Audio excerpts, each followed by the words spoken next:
ಆ 11 ಜನರ ಬಗ್ಗೆ ನಿಮ್ಗೆ ಏನಾದ್ರೂ ವಿಷಯ ಗೊತ್ತಾಯ್ತಾ? ವಿಷಯ ಗೊತ್ತಾಗಿದೆ, ತುಂಬಾ ದುರದೃಷ್ಟಕರ. ಸರ್, ಇಷ್ಟೊಂದ್ ಜನ ಒಟ್ಟಿಗೆ ಆತ್ಮಹತ್ಯೆ ಮಾಡ್ಕೊಳ್ತಿದ್ದಾರೆ. ಇದ್ರ ಹಿಂದೆ ಏನಾದ್ರೂ ಕಾರಣ ಇದೆಯಾ? ಇರಬಹುದು. ಇಷ್ಟು ಜನ ಒಟ್ಟಿಗೆ ಆತ್ಮಹತ್ಯೆ ಮಾಡ್ಕೊಳ್ತಾ ಇರೋದು ನನ್ ಮನಸ್ಸನ್ನು ಕೂಡ ಕಾಡ್ತಾ ಇದೆ. ಪೊಲೀಸ್ನವರು ಅವ್ರನ್ನ ಖಂಡಿತ ಕಾಪಾಡ್ತಾರೆ ಅಂತೀರಾ? ಖಂಡಿತ ಕಾಪಾಡ್ತಾರೆ, ಅವ್ರ ಮೇಲೆ ನನಗೆ ನಂಬಿಕೆ ಇದೆ. ಆಕ್ಚುಲಿ ನೀವು ಪೊಲೀಸ್ ಡಿಪಾರ್ಟ್ಮೆಂಟ್ ಅವರು ಸೇರಿ ಏನ್ ಸರ್ ಹೊರಡೋಣ ಬನ್ನಿ. Right sir. ಸರ್ ಸಂಜೆ 6 ಗಂಟೆ ತನಕ ನೋಡಿ. Last question sir. ನೋಡಿ ಡಿಜಿಪಿ ಸಾಹೇಬ್ರೆ, ಮ್ಯಾಟ್ರು ತುಂಬಾ ಸೀರಿಯಸ್ ಆಗಿದೆ. ನೀವು ಸಂಪೂರ್ಣವಾಗಿ ನಮ್ಮ ಪೊಲೀಸ್ ಫೋರ್ಸ್ ಅನ್ನ ಬಳಸ್ಕೊಂಡು ಹೇಗಾದ್ರೂ ಮಾಡಿ ಇದನ್ನ ತಡಿಬೇಕಾಗಿದೆ. ನೀವು ತೆಗೆದುಕೊಂಡಿರೋ ಕ್ರಮದ ಬಗ್ಗೆ ನಿಮಿಷಕ್ಕೂ ನನಗೆ ತಿಳಿಸ್ತಾ ಇರ್ಬೇಕಾಗ್ತದೆ. ಆಯ್ತು ಸರ್. ನೋಡಿದ್ರಲ್ಲ ವೀಕ್ಷಕ್ರೆ, ಹೋಮ್ ಮಿನಿಸ್ಟರ್ ಅವರು ಏನ್ ಹೇಳಿದ್ರು ಅಂತ. ಇವತ್ ಸಂಜೆ 6 ಗಂಟೆ ಒಳಗಡೆ ಪೊಲೀಸ್ನವರು ಆ 11 ಜನನ ಕಾಪಾಡ್ತಾರೋ ಇಲ್ವೋ ಅನ್ನೋದನ್ನ ಕಾದ್ ನೋಡ್ಬೇಕಾಗಿದೆ. ಕ್ಯಾಮ್ರಾಮನ್ ರಾವ್ ಜೊತೆ ರಾಗಿಣಿ, TV9 ಬೆಂಗಳೂರು.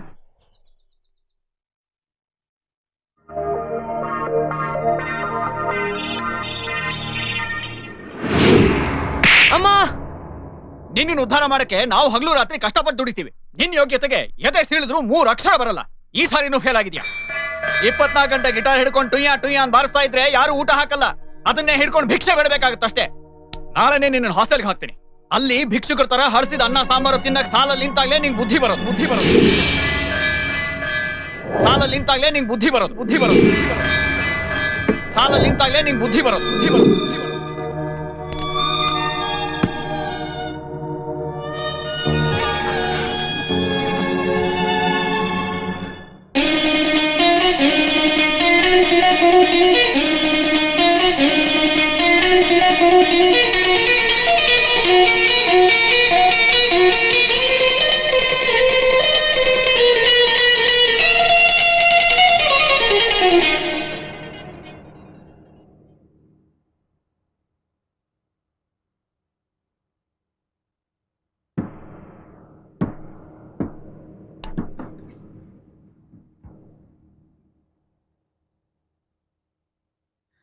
ಯಾಕಂತ ಅಳ್ತಾ ಇದೆಯಾ?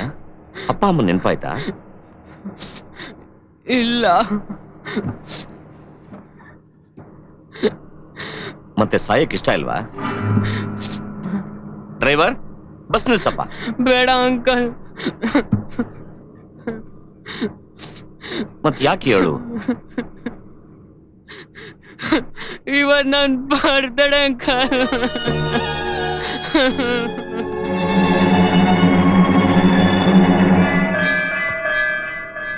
ನೀನು ತುಂಬಾ ಅದೃಷ್ಟವಂತ. ನಿನ್ನ ಡೆತ್ ಡೇ, ಬರ್ತ್ಡೇ ಎರಡೂ ಒಟ್ಟಿಗೆ ಬಂದಿದೆ. ಮನಸ್ಸು ಬಿಚ್ಚಿ ನಿನ್ನ ನೋವನ್ನೆಲ್ಲ ಹೊರಗಾಕು. ಕಮ ನುಡ್ಸು.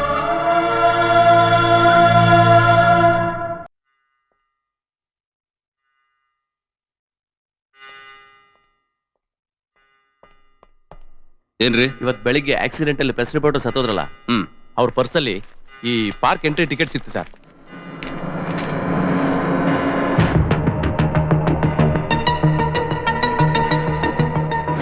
ನೀನ್ ಇವನ್ನ ಇವತ್ತಿಲ್ಲಿ ನೋಡಿದ್ಯಾ? ಇಲ್ಲ ಸರ್. ಅವನು ಬೆಳಿಗ್ಗೆ ಪಾರ್ಕಿಗೆ ಬಂದಿದ್ದ. ನನ್ನ ಹತ್ರ ಎಂಟ್ರಿ ಟಿಕೆಟ್ ಇದೆ. ನಾನು ಸೆಕೆಂಡ್ ಶಿಫ್ಟ್ ಸರ್. ಫಸ್ಟ್ ಶಿಫ್ಟ್ಗೆ ಬೇರೆನಿದ್ದ. ಏನ್ ಅವನ ಹೆಸರು? ಜಾನಿಲಾಲ್.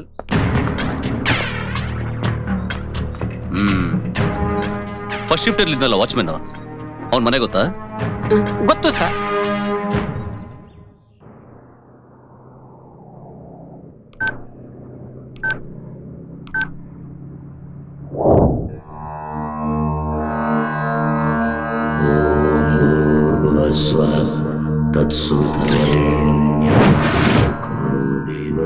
ಏನು ಇವನ್ನ ಲವ್ ಮಾಡಿ ಮದುವೆ ಆಗ್ತೀಯಾ? ಅವ್ರ ಸಂಪ್ರದಾಯ ಏನು, ನಮ್ ಸಂಪ್ರದಾಯ ಏನು? ಇನ್ಮೇಲೆ ಅವನ್ ಸಹವಾಸ ಬಿಟ್ಟು ನಾವ್ ಹೇಳ್ದಂಗೆ ಕೇಳ್ಕೊಂಡು ಮನೇಲಿ ಬಿದ್ದಿರೋ. उस लड़की को लेके आओ, तेरे साथ निकाह कर देंगे। अरे बेटा, क्या रे सोच रहा है? जल्दी उस लड़की को लेके आ। ಈಗೇನ್ ಮಾಡೋದು ಕಾದರ್? ನೀನ್ ಯಾಕೆ ನಮ್ಮ ಮತಕ್ಕೆ ಸೇರ್ಕೋಬಾರ್ದು? ಎಲ್ಲ ಪ್ರಾಬ್ಲಮ್ ಸಾಲ್ವ್ ಆಗುತ್ತೆ. ಅದು ಅಷ್ಟು ಸುಲಭ ಅಲ್ಲ ಕಣೋ. ಮತ್ತೆ ಏನ್ ಮಾಡು ಅಂತೀಯ? ನಮ್ಗೆ ಈ ಜಾತಿ ಧರ್ಮ ಯಾವ್ದು ಬೇಡ.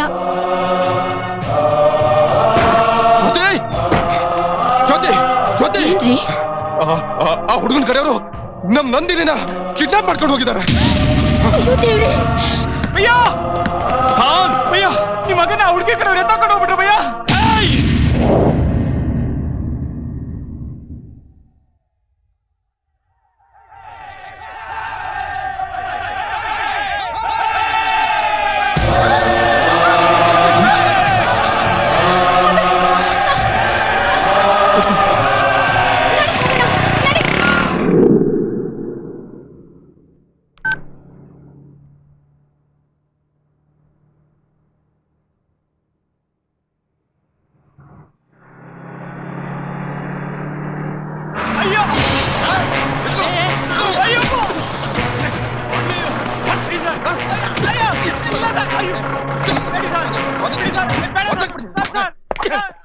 ಎಕ್ಸ್ಕ್ಯೂಸ್ ಮೀ ಸಾಹೇಬ್ರೆ, ನಿಲ್ಸಿ ನಿಲ್ಸಿ.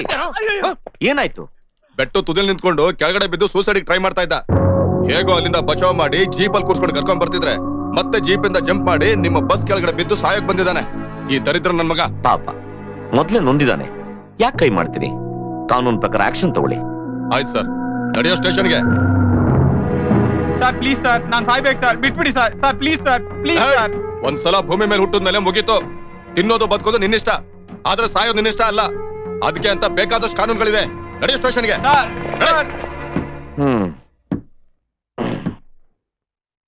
ನೋಡಿದ್ರ ಸಾಯೋದು ಎಷ್ಟು ಕಷ್ಟ ಅಂತ. ಆತ್ಮಹತ್ಯೆ ಮಾಡ್ಕೊಂಡ್ರೆ ಕಾನೂನು ಪ್ರಕಾರ ಜೈಲ್ ಶಿಕ್ಷೆ ಆಗುತ್ತೆ. ಬಹುಶಃ ತಮ್ಮೆಲ್ರಿಗೂ ಅರ್ಥ ಆಗಿದೆ ಅನ್ಕೊಂತೇನೆ.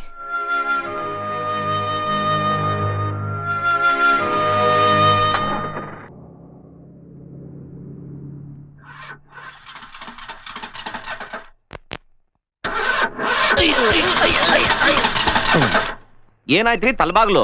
ಅದ ಹೊಂಡಕ್ಕಿಂತ ಮೊದಲ ಆ ಮೆಕ್ಯಾನಿಕ್ ಶ್ರೀಕಂಠಕ್ಕೆ ರೊಕ್ಕ ಕೊಡ್ಲಿಲ್ಲ, ಶಾಪ ಹಾಕ್ಯಾನ. ಅದಕ್ಕೆ ಗಾಡಿ ಕೆಟ್ಟ ದಾರ್ಯಾಗ ನಿಂತೈತಿ. ಯೋ, ಈ ಗುರಿ ಹೊಡಿಯೋ ಬಸ್ ನಂಬ್ಕೊಂಡ್ರೆ ನಮ್ ಗುರಿ ಮುಟ್ತಂಗೆನೆ. ಏನಾಗೈತೆ ಅಂತ ನೋಡ್ತೀನಿ ತಡ್ರಿ. ಲೇಟ್ ಆಗುತ್ತಾ? ನೋಡ್ತೀನಿ ತಡ್ರಿ ತಳಗಳದ.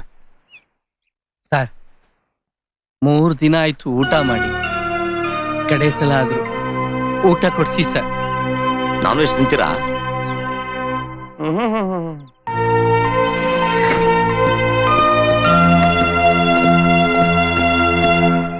ಸರ್ ಈ ರೋಡ್ ಸೈಡ್ ಡಾಬಾ ಅಲ್ಲಿ ಮಟನ್ ಬಿರಿಯಾನಿ ಚೆನ್ನಾಗಿರುತ್ತಾ? ಅದಕ್ಕೇನಂತೆ, ಬೋಬೋ ಬಿರಿಯಾನಿ ಕೊಡಿಸ್ತೀನಿ.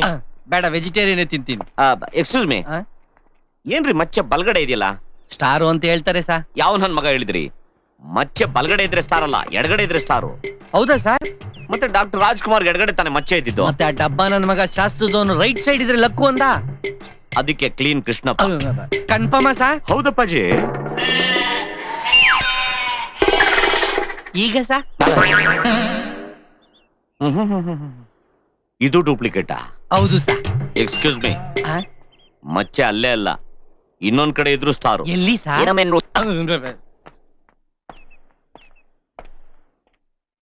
ಮೇಡಮ್ ಅವರೇ, ನೀವು ಕವಳಕ್ ಬರೋದಿಲ್ವೇ? ಇಲ್ಲ, ನಂಗೆ ಹಶ್ವಿಲ್ಲ. ಸಾಯೋಕ್ಕೂ ಎನರ್ಜಿ ಬೇಕು, ಯೋಚನೆ ಮಾಡಿ ನೋಡಿ.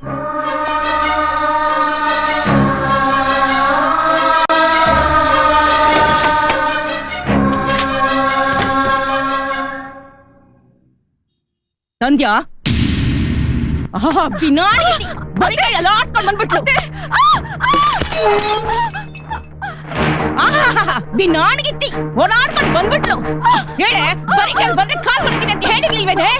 ಅದೇ ನಮ್ ತಂದೆ ತುಂಬಾ ಕಷ್ಟದಲ್ಲಿದಾರಂತೆ. ಅವತ್ ನಿಮ್ಮಪ್ಪ ಏನಂತ ಬೊಗಳಿದ್ನೆ? ಇನ್ನೊಂದ್ ಜೊತೆಗೆ 50,000 ರೂಪಾಯಿ ಕೊಡ್ತೀನಿ ಅಂತ ಬೊಗಳಿದ್ನಲ್ಲ, ಕೊಟ್ಟೇನೆ? ನೀನೇ ಕೇಳ್ತಿರೋದು, ಕೊಟ್ಟೇನೆ? ಹೇಳು. ಈ ಅನಿಷ್ಟನ ತಂದ್ಕೊಳ್ಳೋದು ಬೇಡ ಅಂತ ಅವತ್ತೇ ಹೇಳ್ದೆ ನಾನು. ಆ ರಾಮಾಪುರದವ್ರ ಸಂಬಂಧ ಮಾಡಿದ್ರೆ ಕೇಳ್ದು ಸ್ವರ್ದಕ್ಷಿಣೆ ಕೊಟ್ಟಿರೋರು. ದರಿದ್ರ ಎಲ್ಲಿಂದ ಗಂಟು ಬಿತ್ತೋ ನಮ್ಗೆ? ತಂದೆ ಹತ್ರ ಮಾತಾಡ್ತೀನಿ. ನಿಮ್ಮಪ್ಪ ಕೊಟ್ಟಿರೋ ಮಾತನ್ನ ಉಳಿಸ್ಕೊಳಕ್ ಕೇಳು ಮೀನಾ. ನೀವದು ಅರ್ಥ ಮಾಡಿ. ಅವನ ಹತ್ರ ಏನೇ ಪುಂಗಿ ಉದ್ಯಾ? ದುಡ್ಡು ತಗದೆ ಮನೆ ಒಳಗೆ ಕಾಲಿಡಬಾರ್ದು. ನಡಿಯ ನಡಿಯ ಆಚೆಗೆ. ನಡಿಯ.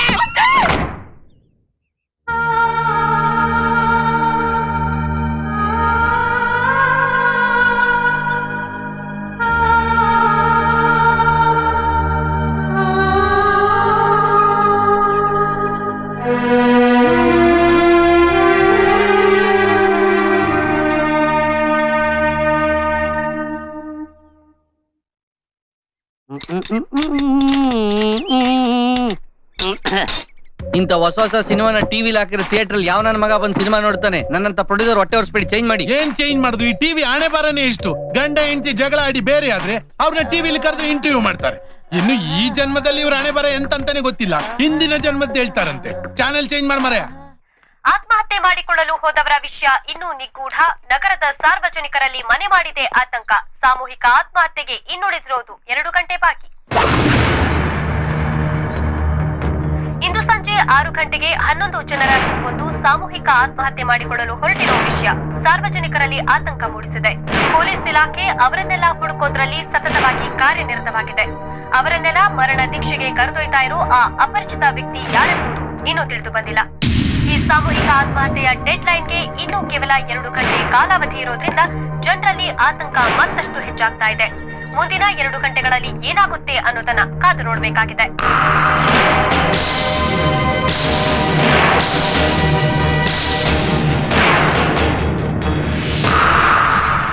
ಬೆಳಿಗ್ಗೆಯಿಂದ ನನಗೆ ನ್ಯೂಸ್ ಕೇಳಿ ಕೇಳಿ ತಲೆ ಬಿಸಿ ಆಗಿದೆ ಮಾರಾಯ. ನೀವು ಈ ಸಾಮೂಹಿಕ ವಿವಾಹ ನೋಡಿದಿರಲ್ಲ, ಇದು ಸಾಮೂಹಿಕ ಆತ್ಮಹತ್ಯೆ. ನಾ ಕೇಳೋದಿಷ್ಟೇ, ಬದುಕ್ಲಿಕ್ಕೆ ಆಗಿಲ್ಲ ಅಂದ್ರೆ ಸಾಯೋದೊಂದೇ ಮಾರ್ಗವಾ? ಪಾಪ ಅವ್ರಿಗೇನ್ ಸಮಸ್ಯೆ ಇತ್ತೋ ಏನೋ, ಹಾಗಂತ ಆತ್ಮಹತ್ಯೆ ಮಾಡ್ಕೊಳ್ಲಿಕ್ಕೆ ಆಗ್ತದಾ? ಈಗ ಫಾರ್ ಎಕ್ಸಾಂಪಲ್ ನನ್ನೇ ತಗೊಳ್ಳಿ. ಒಂದು ಕಾಲದಲ್ಲಿ ಸ್ಟಾರ್ ಹೋಟೆಲ್ ಓನರ್, ಈಗ ಸ್ಟಾರ್ ಇಲ್ಲ, ಬರೀ ಹೋಟೆಲ್. ಇಲ್ಲಿ ಸಪ್ಲೈಯರು, ಓನರು, ಕ್ಲೀನರು ಎಲ್ಲ ನಾನೇ. ಬದುಕಿನಲ್ಲಿ ಛಲ ಇರ್ಬೇಕು ಮಾರಾಯರೆ. ಫಾರ್ ಎಕ್ಸಾಂಪಲ್ ಈಗ ಅಲ್ಲಿ ನೋಡಿ, ಅವರಿಬ್ಬರು ಗಂಡ ಹೆಂಡತಿ, ಅವರ ಮಕ್ಕಳವ್ರನ್ನ ನೋಡ್ಕೊಳ್ಳಿಲ್ಲ. ಹಾಗೆ ಅಂತ ಅವರು ಬೇರೆಯವ್ರಿಗೆ ಹೊರೆ ಆಗ್ಲಿಲ್ಲ. ನನ್ನ ಹತ್ರ ಬಂದೊಂದು ಕೆಲಸ ಕೇಳಿದ್ರು, ನಾನು ಕೆಲಸ ಕೊಟ್ಟೆ. ಇವತ್ತು ಅವರು ಬೇರೆಯವ್ರಿಗೆ ಎಕ್ಸಾಂಪಲ್ ಆಗಿದ್ದಾರೆ.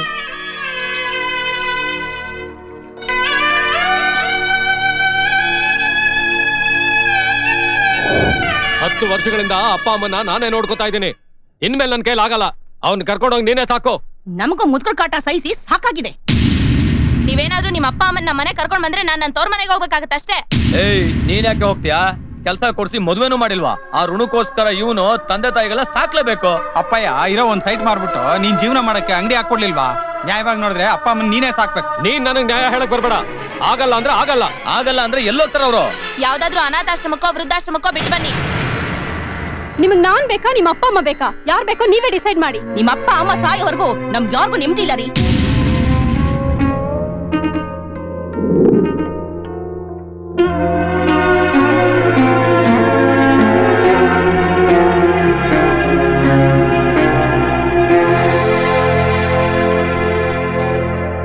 ಸಮಸ್ಯೆ ಎಷ್ಟೇ ದೊಡ್ಡದಾಗ್ಲಿ ಅದು ಆತ್ಮಹತ್ಯೆ ಮಾಡ್ಕೊಳ್ಳೋಷ್ಟು ದೊಡ್ಡದಲ್ಲ. ಸಾವನ್ನ ನಾವು ಹುಡುಕಿಕೊಂಡು ಹೋಗ್ಬಾರ್ದು, ಅದು ಬೇಕಾದ್ರೆ ನಮ್ಮನ್ನು ಹುಡುಕಿಕೊಂಡು ಬರ್ಲಿ. ಹೌದಲ್ವಾ? ಖ್ಯಾತ ಪತ್ರಕರ್ತ ರಾಮಕೃಷ್ಣ ಅವರು ಮೃತಪಟ್ಟಿದ್ದಾರೆ.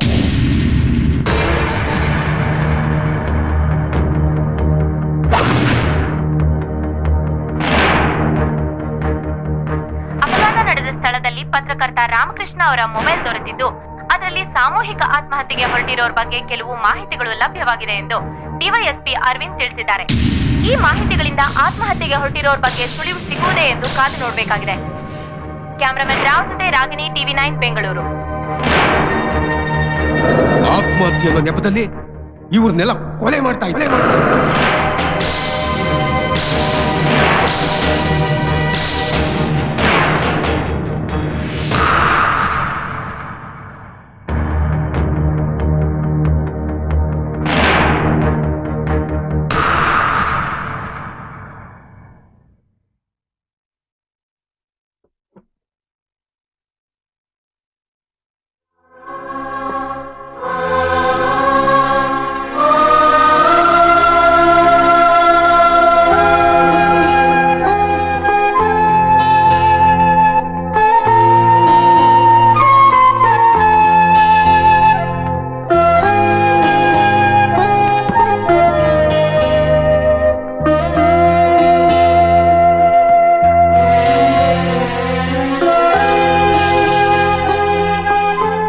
ಯಾರು ಊಟ ಮಾಡ್ಲಿಲ್ಲ? ಎಲ್ಲ ಬಿಟ್ಟೋಗ್ತಿದ್ದಾರೆ. ಎಲ್ಲಾನು ಬಿಟ್ಟು ಹೋಗ್ತಿದ್ದಾರೆ. ಅದಕ್ಕೆ